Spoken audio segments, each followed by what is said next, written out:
The universe, vast and indifferent, had long since ceased to care about the petty squabbles of its children. Galaxies spun their silent, ancient dances, nebulae bloomed in stellar nurseries, and black holes devoured light with cold, patient hunger. Yet on the fringes of this cosmic indifference, a different kind of war raged. Not for territory, not for resources in the traditional sense, but for survival itself, for the right to be.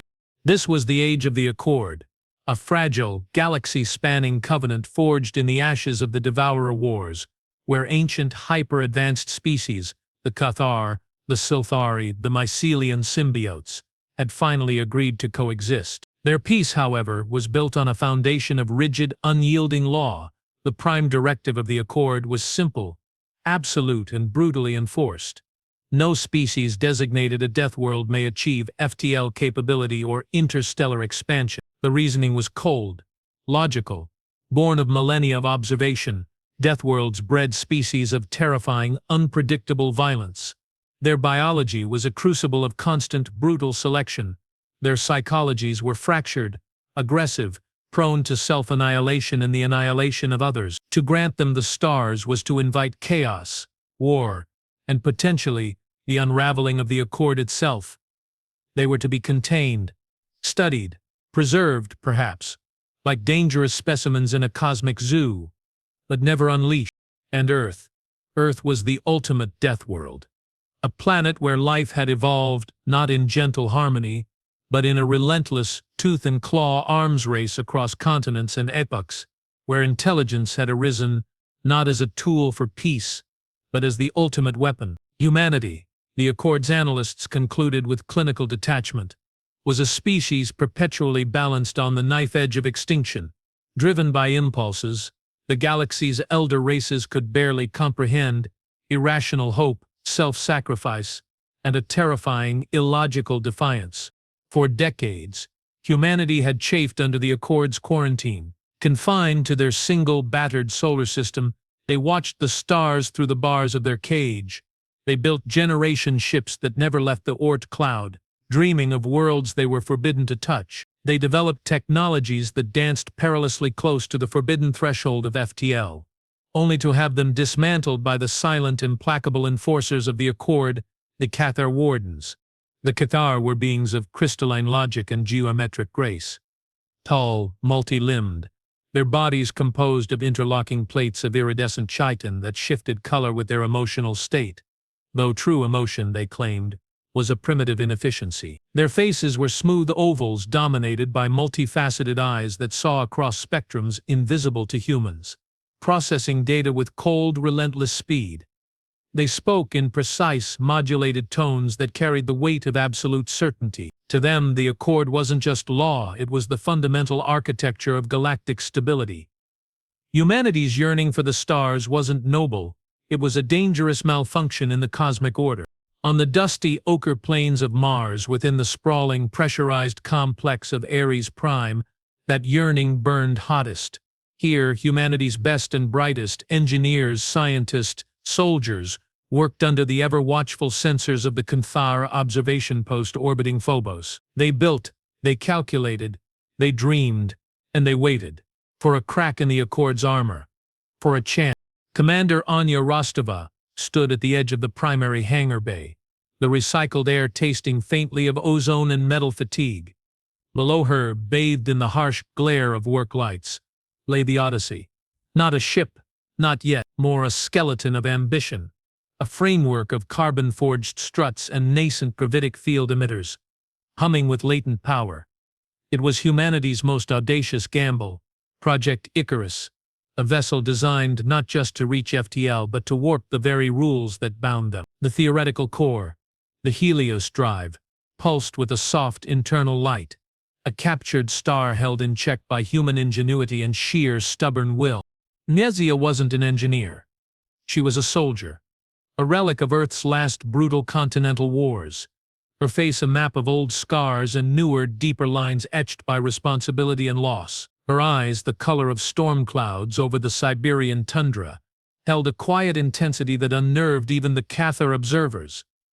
She'd seen what happened when rules were absolute. She'd seen cities burn because someone followed protocol while children died. She knew the cost of obedience. "Status report, Dr. Aris," she called out, her voice cutting through the low thrum of machinery. It wasn't loud, but it carried the weight of command.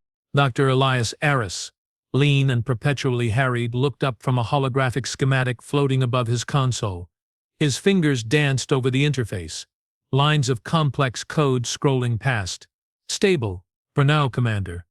The Helios core is holding at 98.7% containment efficiency, but the harmonic dampeners on the tertiary ring are fluctuating. If we push beyond 99%, the resonance cascade could tear the whole assembly apart." He ran a hand through his thinning hair, leaving it standing on end. "It's like trying to hold lightning in a teacup made of spider silk." Undua descended the gantry stairs, her boots echoing on the metal grating. She stopped beside him, her gaze fixed on the pulsing core. "And the Cathar? Any change in their patrol patterns?" Eris's shoulders slumped slightly. "None. The silent arbiter maintains its geosynchronous orbit over Phobos. Sensors are passive, but omnipresent. They know we're pushing the envelope, Anya. They always know." He lowered his voice, glancing towards the high observation windows. "They're waiting for us to slip. One misstep, one energy signature that spikes too high, and they'll descend like vultures. Not to destroy us, mind you, just to preserve the integrity of the Accord. They'll dismantle the Odyssey down to its last bolt, and ship us all back to Earth in cryo-containers labeled Specimen, Homo sapiens Containment Level Omega." Anya's jaw tightened. The image was chillingly accurate. The Cathar didn't hate humanity. They found them inconvenient. A biological anomaly that refused to stay in its designated box.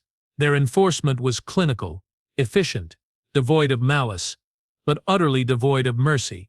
"We don't have a choice, Elias," she said, her voice low and hard as Martian rock. "Earth is dying. The biosphere collapse is accelerating. We have maybe 2 generations left down there. Mars is a lifeboat with a hole in the bottom. The Odyssey, it's not just a ship, it's the only life raft big enough for everyone." Before Eris could respond, a sharp chime echoed through the hangar. The priority alert from command. Anya's comm bead flickered to life in her ear. "Rostova, report to Briefing Room Alpha. Now, Cathar delegation incoming." Her blood ran cold. Delegations were rare, formal, usually preceded dismantling orders. "On my way," she clipped, her eyes meeting Eris's wide, worried ones. "Lock it down. Full diagnostic loop. Make it look boring." She strode towards the exit, her mind racing. What do they want? Have they detected the Helios fluctuations? Is this it? High above the rust-red surface of Mars, aboard the Cathar vessel, Silent Arbiter, Overseer Kalen observed the human complex through layers of sensorium. Data streams flowed across his primary visual field: thermal signatures, energy outputs, atmospheric composition, even the minute bioelectrical fluctuations of the humans below. To Kalen, Ares Prime was a fascinating, chaotic organism. Illogical, inefficient, prone to bursts of irrational activity followed by periods of what the humans called despair. A waste of perfectly viable biomass and technological potential, constrained by their own violent nature. His subordinate, Sub-Overseer Varg, stood slightly behind and to the left, his chitinous plates shimmering a faint anxious violet. The energy signature from Hangar Gamma. It spiked again. Overseer. Briefly. Within acceptable parameters. But anomalous. Patterns suggest deliberate manipulation, not system failure. Kalen's own plates remained a calm, steady indigo, the color of detached analysis. Noted Vrax.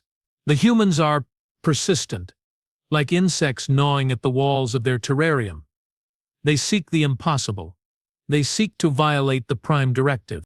He accessed the historical archives, pulling up footage of Earth's 20th and 21st century conflicts. The mushroom clouds over Hiroshima, the trench warfare of the Somme, the orbital kinetic strikes of the resource wars. Observe.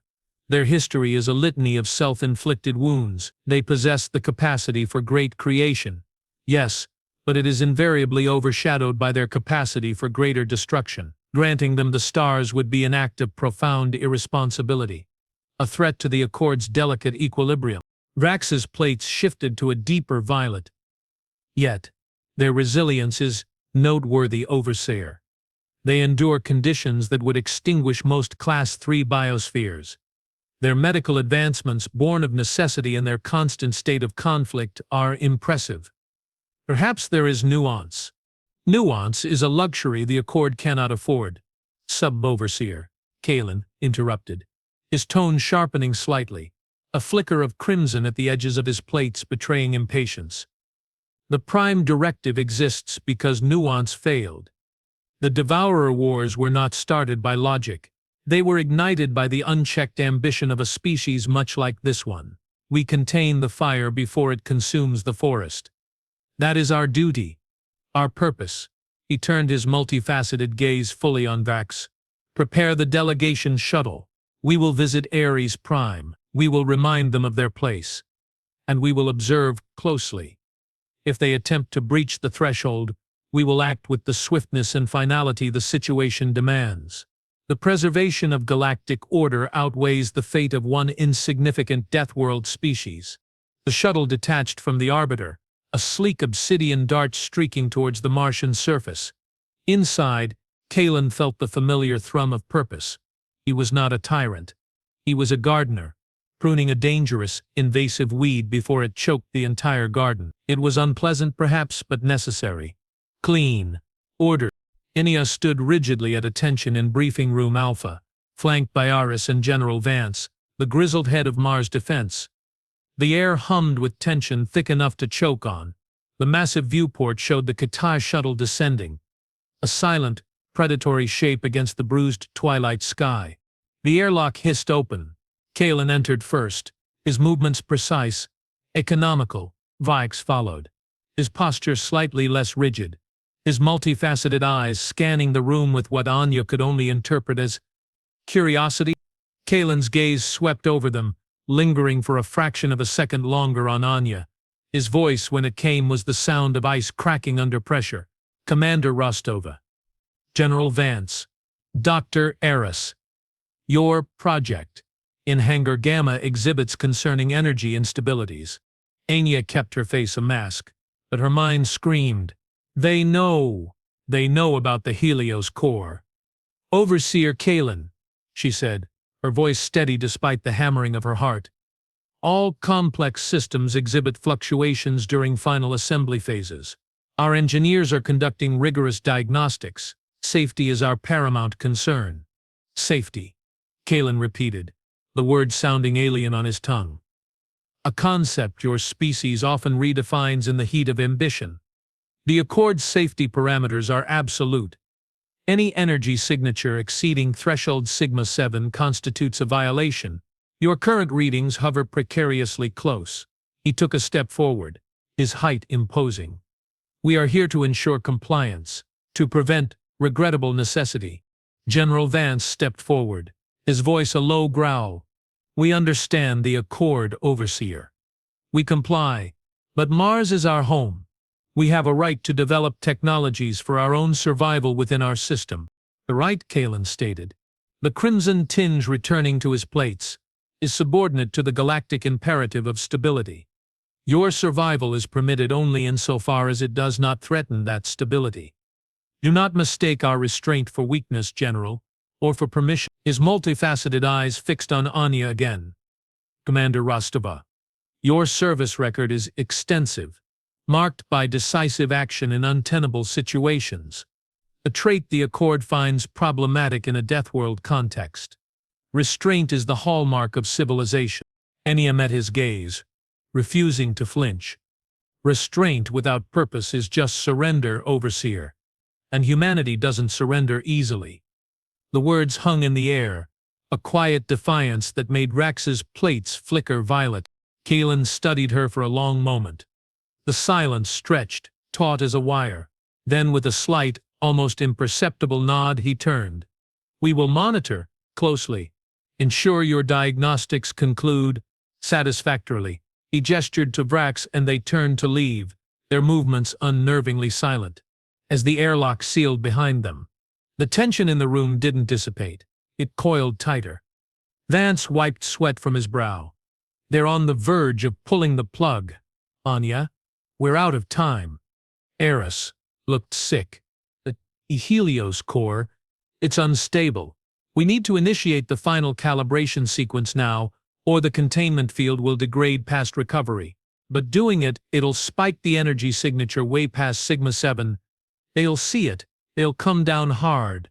Anya walked to the viewport, watching the Cathar shuttle ascend back towards Phobos, a dark speck against the stars. Her mind raced, weighing the impossible choices.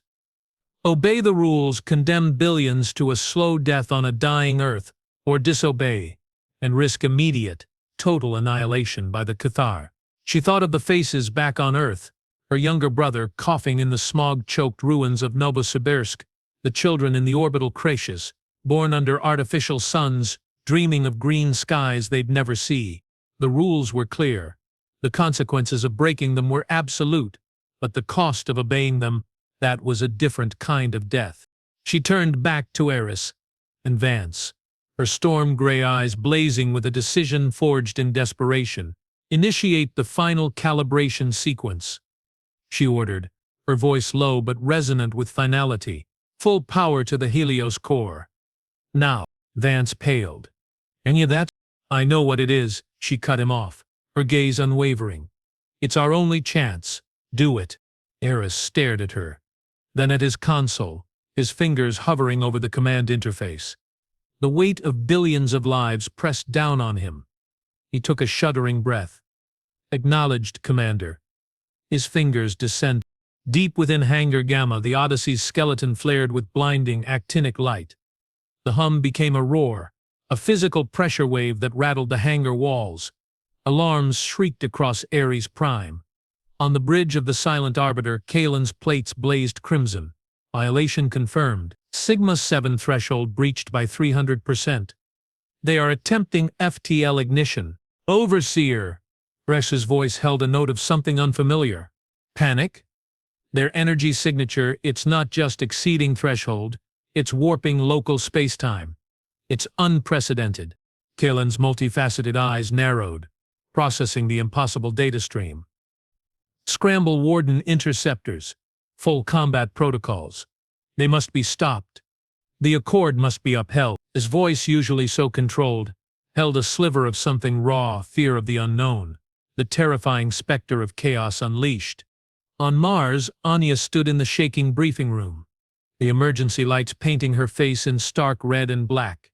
She watched the sensor display as Cathar interceptors, sleek and deadly, detached from the arbiter and streaked towards the planet like avenging angels. The Odyssey's core pulsed, a captured star straining against its bonds, ready to tear a hole in reality itself.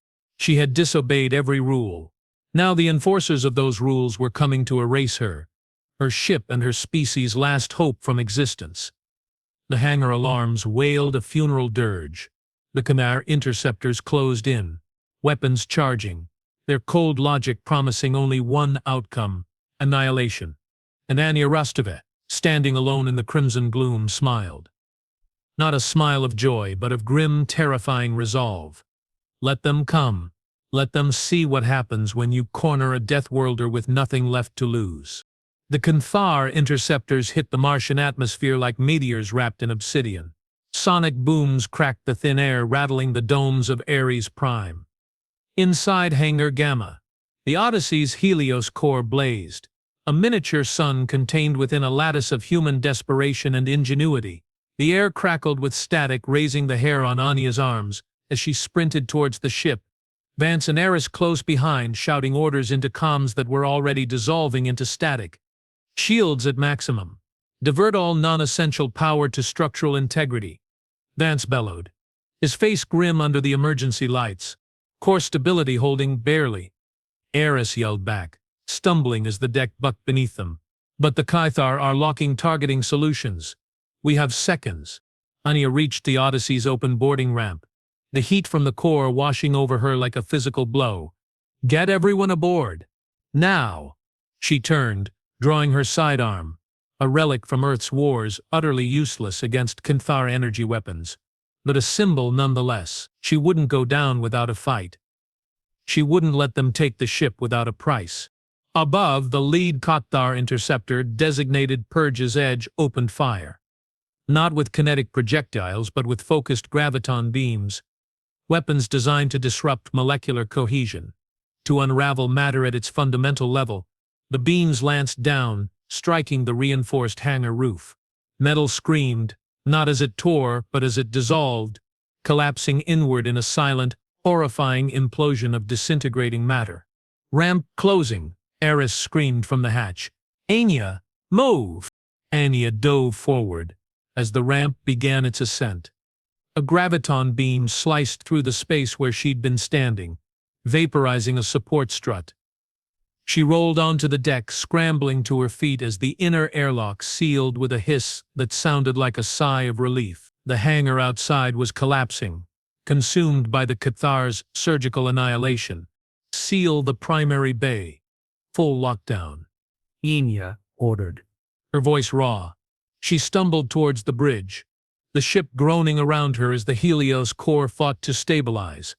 On the main view screen, the Martian surface was a nightmare of destruction. Cathar interceptors circled like vultures, methodically dismantling Ares Prime's defenses, their attacks precise, efficient, utterly devoid of rage or hesitation. Just cold, logical enforcement. Corvat 99.8%. Eris reported from the engineering station, his face bathed in the core's eerie light. 1 more percent, and we can initiate the warp jump. But the Kekatar are targeting the core emitters directly. Divert auxiliary power. Reroute through the secondary conduits. Anya commanded, strapping herself into the command chair. Her hands flew over the controls not with the finesse of an engineer but with the brutal pragmatism of a soldier used to jury-rigging solutions in the mud of battle. Dance? Status on external defenses? Non-existent, Vance spat, manning the tactical station. They're bypassing our point defense lasers like they're toys. Their shields absorb everything we throw at them. We're sitting ducks in a tin can. On the silent arbiter, Kalen watched the feed from Purge's Edge. The human vessel was a chaotic mess of conflicting energy signatures, its structure groaning under the strain of its own impossible engine. It shouldn't be holding together. According to all Cathar models, the Helios core should have catastrophically failed the moment it breached Sigma-7. Yet, it persisted. Sub-Overseer Vrax. Kalen's voice was tight, the crimson of his plates deepening. Analyze the human vessel's structural integrity field. It is fluctuating in resonance with the core instability. It is not standard containment. It is adaptive, reactive. Vrax's plates shimmered with intense violet, his data stream scrolling at blinding speed. Overseer, the field isn't just containing the core, it's learning from the instability. It's using the chaotic energy feedback to reinforce weak points in real time. It's illogical. It's like the ship is alive, anticipating failure and compensating before it happens. He paused, a rare hesitation in his precise speech. It mirrors human biological adaptation. Their immune systems, their resilience. Kalen processed this.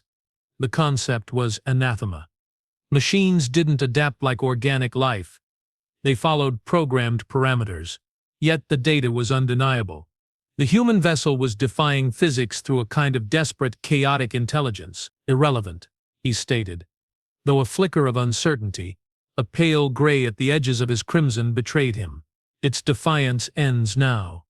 Order Purge's Edge to concentrate fire on the primary Helios emitter array. Overload it. Trigger a cascade failure. Eliminate the threat at its source.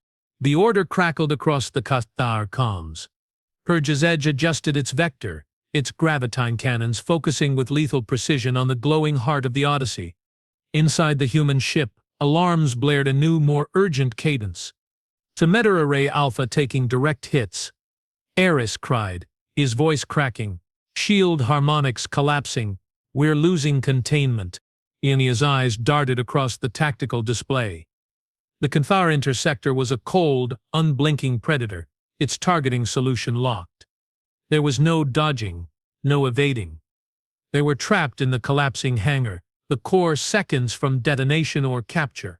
Obeying the rules meant death, disobeying them meant this. Then she saw it. A flaw in the Cathar's perfect logic. Their graviton beams, while devastating, required a momentary focus to achieve molecular disruption. A microsecond of sustained contact, and their targeting was purely predictive, based on the ship's current trajectory and structural data. They didn't account for chaos, for the unpredictable. Vansania barked, a desperate plan forming in her mind. Override the inertial dampeners. Full lateral thrust, port side, now. Then starboard. Maximum. Don't stabilize, just jerk us. Vance stared at her like she was mad. Anya, that'll tear the ship apart. The crew. Do it, she roared, her eyes blazing. Trust the core. Trust us.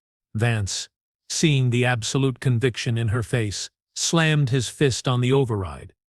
The Odyssey lurched violently to port, throwing everyone against their restraints. Before the Cathar targeting could adjust, Vance slammed its starboard. The ship bucked like a wild animal, a chaotic, unpredictable dance of near destruction. The graviton beam from Purge's edge sliced through empty space where the emitter array had been a millisecond before, scorching the hangar wall instead. Core stability spiking, Aris yelled, a note of disbelief in his voice. The chaotic maneuver, it's feeding energy back into the containment field. We're at 99.9%. One more push. Anya didn't hesitate. She slammed her fist onto the final ignition sequence. Helios drive. Engage. The Odyssey didn't just jump to FTL. It ripped a hole in space-time. Light bent, twisted, screamed. The hangar, the Cathar interceptors, the dying face of Mars, all vanished in a vortex of impossible color and crushing force. The ship was gone, swallowed by the warp. On the silent arbiter, Kalen watched the sensor feed dissolve into static. The human vessel had vanished, not along any known FTL corridor, but into a spatial anomaly of its own creation. His plates were a storm of crimson and gray. Failure. Unthinkable failure. The Death Worlders had not only disobeyed, they had escaped. Track them, he commanded, his voice colder than the void. Scour every subspace frequency. They cannot hide. The accord will be enforced. They will be found, and they will be made to understand the cost of their defiance. The Odyssey tumbled out of warp into the silent, star-dusted void of an uncharted system. Emergency lights flickered. Smoke curled from overloaded consoles. The air reeked of burnt insulation and ozone. But they were alive, and they were free. For a moment there was only stunned silence on the bridge, broken by the ragged breathing of the crew. Then a ragged cheer erupted, quickly cut short by coughs and groans of pain. They'd done it. They'd broken the cage. Anya slumped in her chair, exhaustion hitting her like a physical blow. She'd gambled everything, the ship, the crew, humanity's last hope, on a mad, chaotic maneuver born of desperation, and it had worked. But the cost? Ares Prime was gone. Everyone left behind. Vance's face was ashen. We left them, he whispered, his voice thick with guilt. We just left them to the Cathar. We had no choice, Anya said, her voice hoarse but firm. Staying meant everyone died. This gives us a chance. A slim one. She looked at the starfield on the viewscreen, unfamiliar constellations glittering coldly. Now we find a new home. A place the Accord doesn't know, a place we can build, hidden. But the universe, it seemed, had other plans. Days later, as they scanned the system for habitable worlds, a new signal pinged on long-range sensors. Not Cathar. Something else. Ancient, powerful, and broadcasting a distress call in a language that made Aris's blood run cold. It's the Sylphari, he breathed, his face pale. The architects, one of the founding races of the Accord. Their signal, it's coming from that gas giant's moon, and it's a warning. The Sylphari were beings of pure energy, housed within crystalline matrices, masters of space-time manipulation and the original architects of the Accord's laws. They were the philosophers, the lawmakers. To find one here, broadcasting a distress call, it was unthinkable. Against Vance's vehement protests, "It's a trap. The Cainthar lured us." Anya ordered a cautious approach. The moon was a desolate rock scarred by ancient impacts. At its center lay a structure, not built, but grown. A spiraling tower of iridescent crystal that pulsed with a faint, dying light. As the Odyssey landed, a section of the tower irised open, revealing a chamber bathed in soft, silver luminescence. Inside, suspended in a stasis field within a central crystal column, was a Sci-Fi. Its form was a shifting nebula of light within the crystal, but it was dimming, flickering erratically. As Anya stepped forward, a voice resonated not in her ears but directly in her mind. Ancient, weary, filled with profound sorrow. "You, Deathworlders, you should not be here." The mental voice was weak, fraying at the edges. "The cage, it was for your protection, as much as ours." Anya's hand went to her sidearm, but she kept it holstered. "We had no choice. Earth is dying. The Cainthar would have let us perish." "The Cathar?" The Silthari's light pulsed with a ripple of something like pain. "They misunderstand. They enforce, but they do not remember why." The entity's focus seemed to sharpen, its light intensifying slightly as it fixed on Anya. You broke the rules. You made the impossible possible. That is dangerous and necessary." "Explain," Anya demanded, her soldiers' instincts warring with a dawning terrifying curiosity. "The Accord was not born of fear of Deathworlds alone," the Silthari projected, its mental voice growing stronger with urgency. "It was born of fear of what comes after. The Devourer Wars, they were not started by a Deathworld species. They were started by us, by the Elder races." The revelation hit Anya like a physical blow. Vance and Aris stared, stunned into silence. "We grew arrogant," the Silthari continued, its light dimming again. "We believed our logic, our order, was the pinnacle of existence. We sought to perfect the galaxy, to eliminate chaos, unpredictability, life as you know it. We created weapons that consumed stars, that unraveled reality. We became the Devourers, the Deathworlds. Species like yours, you were the antidote. Your chaos, your illogical resilience, your capacity for hope. It was the only thing that could stop us. You fought with a ferocity, a creativity we could not predict. You bled, you died, but you adapted. You won." The Silthari's light flickered violently. "The Accord, the quarantine, it was not to contain you. It was to contain us. To prevent the Elder races from ever again seeking to impose our sterile order on the vibrant, chaotic tapestry of life. We locked ourselves in and placed you in the cage to remind us of what we had almost destroyed. To remind us that true strength lies not in control but in the ability to endure, to change, to defy the inevitable." The entity's light was fading fast. "The Cathord, they forgot. They forgot. They see only the danger of your chaos, not its necessity. They see the cage, not the reason for it. They will hunt you, not to protect the galaxy, but to protect their own flawed understanding of order." The mental voice was a whisper now. "You broke the rules, Commander Rustava. You made the impossible real. Now, you must make the rules obey. Not the Accord's rules, but the deeper truth. Find the heart of Accord on the world they call Eth. Warn them, before the Cathord purge the memory forever." With a final soft pulse of light, the Silthari's presence vanished. The crystal column went dark. The ancient tower fell silent. Anya stood frozen in the chamber, the weight of the revelation crushing her. The enemy wasn't just the Cainthar. The enemy was a galaxy-spanning lie, built on forgotten history and enforced by well-intentioned but dangerously amnesiac guardians. The cage wasn't for humanity's violence. It was for the Elder race's hubris. And the Cainthar, in their rigid adherence to the letter of the law, were about to commit the very atrocity the Accord was designed to prevent, erasing the living reminder of their own past sin.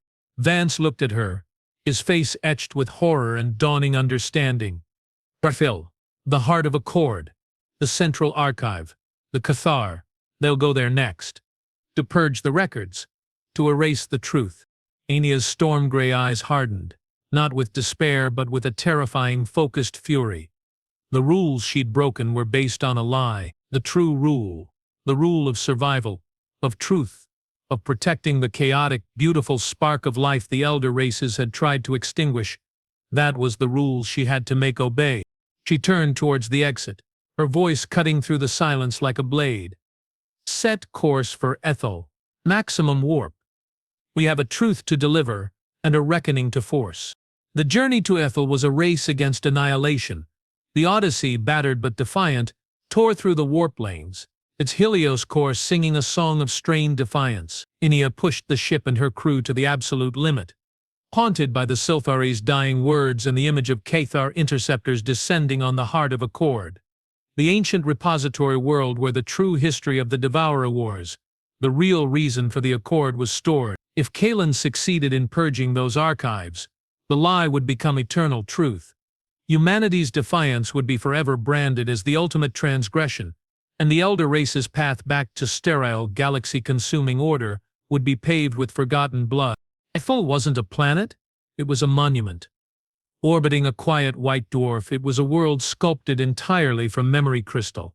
Vast interconnected spires and domes that stored not just data but the essence of history, the emotional resonance of pivotal moments. It was tended by the mycelian symbiotes, gentle, fungal-based intelligences who communed with the crystal, acting as its living librarians.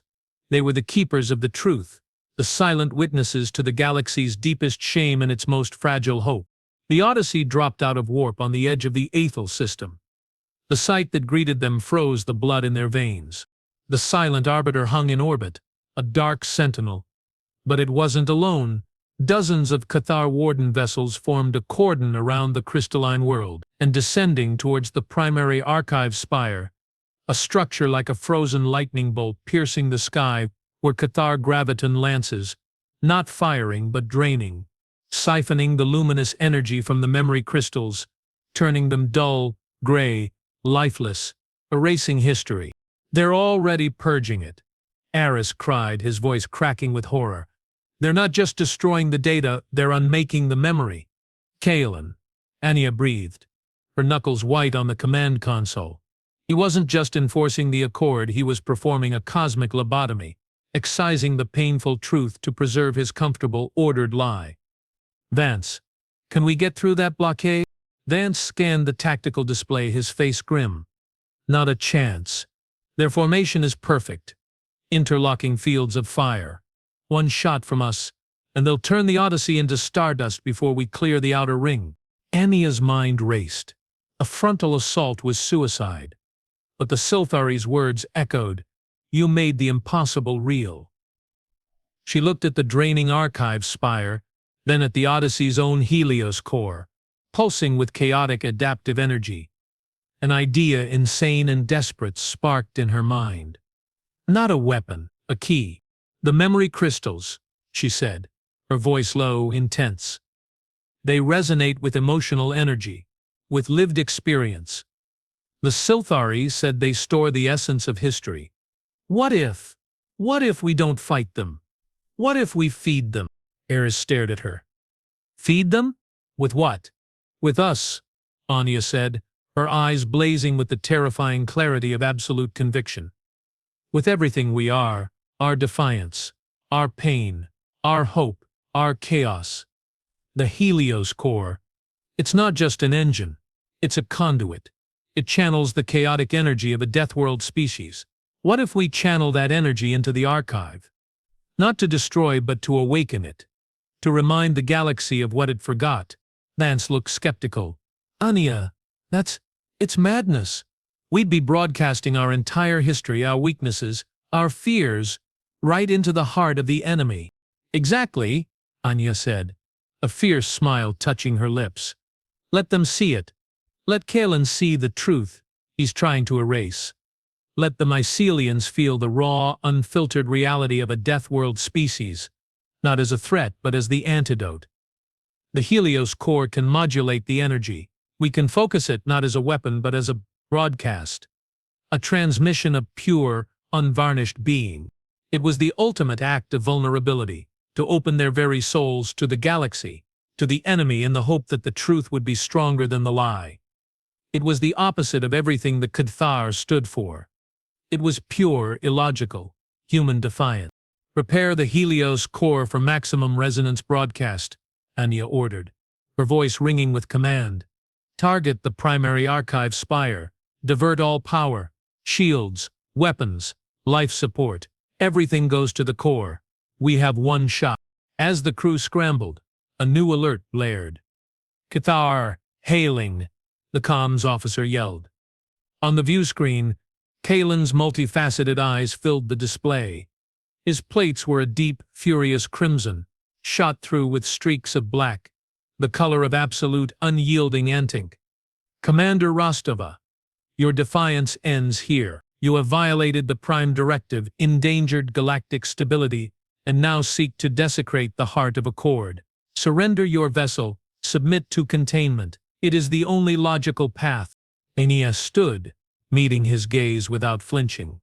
The hangar on Mars, the dying Earth, the Silthari's fading light, it all coalesced into this moment. "You're wrong, Overseer Kalen," she said, her voice calm, resonant, carrying the weight of billions. "The only illogical path is the one you're on. You're not preserving order. You're erasing the truth that created the order you worship. You're trying to kill the memory of your own salvation." Kalen's plates flared brighter crimson. "Your words are the desperate noise of a cornered animal. Meaningless. We will purge the anomaly. We will restore purity." "Purity is death, Kalen," Anya shot back, her voice rising. "Life is messy. It's chaotic, it's real, and it's worth fighting for, even when the rules say you shouldn't." She turned from the screen, her eyes sweeping over her crew, Vance, grim but resolute, Harris terrified but focused, the engineers, the pilots, all scarred by Earth, hardened by Mars, united by this impossible hope. "Initiate broadcast sequence. Full power. Now." Then the spire answered. A pulse of pure silver-white light erupted from the point of impact, racing up the crystalline structure. It wasn't the cold light of data, it was the warm, vibrant light of memory. Images began to flicker across the entire surface of the Ithil, not projected, but emanating from the crystals themselves. The horror of the Devourer Wars, elder races unleashing Marisi-warping weapons, stars winking out. Civilizations erased not by violence but by sterile, logical erasure. Then the counterpoint Deathworld species rising from the ashes. Humans on Earth fighting not just enemies but famine, plague, their own nature, yet building, creating, hoping. The desperate, chaotic, beautiful struggle for survival that the elder races had forgotten was the very essence of life. The broadcast wasn't just visual. It washed over the Cathar fleet, over the Silent Arbiter, over Kalen himself. It wasn't data to be processed. It was felt. The terror of extinction, the agony of loss, the fierce, illogical joy of a child's laugh in a ruined city, the stubborn refusal to yield, the raw, messy, glorious tapestry of existence that the Accord's sterile rules had tried to suppress. On the bridge of the Silent Arbiter, Kalen staggered. His multifaceted eyes, designed to process cold data, were overwhelmed by the flood of raw sensation. He saw his own species, millennia ago, not as wise guardians but as arrogant destroyers. He felt the despair of the death worlds they had condemned. Not as dangerous anomalies, but as the galaxy's immune system fighting a plague of sterile order. The crimson certainty of his plates flickered, fractured, replaced by a chaotic storm of colors, violet of shock, gray of doubt, streaks of the silver-white light of the archive. The foundational truth of his existence, the bedrock of his purpose, shattered. "No," the word was a whisper, torn from him, devoid of its usual modulated precision. This cannot." The mycelian symbiotes on Ethel's surface, who had been passively observing the purge with sorrowful resignation, suddenly surged with new life. Tendrils of luminous mycelium shot up the archive spire, intertwining with the human broadcast, amplifying it, weaving the human experience into the very fabric of the galaxy's memory. The light grew brighter, purer, pushing back against the Cathar's draining lances. The Cathar fleet, their crews similarly overwhelmed by the empathic broadcast, faltered. Targeting solutions dissolved. Formation discipline broke. The cold logic that bound them was momentarily drowned in the chaotic sea of human and death-world emotion. "Now, Vance?" Anya yelled, her voice hoarse but triumphant. "Full reverse thrust. Get us clear." The Odyssey, running on fumes, its systems dark except for the dying pulse of the Helios core, lurched backwards, away from the blinding heart of Ethel. They had done it. They hadn't won a battle. They had reignited a truth. On the silent arbiter, Kalen stood alone on the bridge, bathed in the silver-white light now pouring from Ethel. The images of his species' hubris, the raw, undeniable proof of humanity's role as saviors, not destroyers, played across his vision. The rigid certainty that had defined him for centuries crumbled into dust. He looked at his own hands, instruments of enforcement, and saw not order but complicity in a lie that nearly doomed them all. He accessed the fleet command channel. His voice, when it came, was stripped bare, raw, utterly unlike the overseer the galaxy knew. "All Cathar vessels, stand down. Cease purge operations." Immediately, he paused, the weight of his next words almost crushing him. The prime directive is flawed. The truth is here." He gestured weakly towards the radiant archive spire. We were wrong." Silence. Then slowly the Cathar graviton lances retracted. The fleet drifted, a constellation of confused, humbled sentinels. Weeks later, the Odyssey, patched and weary, drifted in a quiet nebula. Ethel was safe. The truth was restored. The Accord was being rewritten, not by force, but by revelation. The Cathar, led by a humbled Kalen, were now the most vocal advocates for integrating Deathworld species. Not as threats, but as essential partners, the chaotic heart that kept the galaxy's ordered mind from stagnating into death.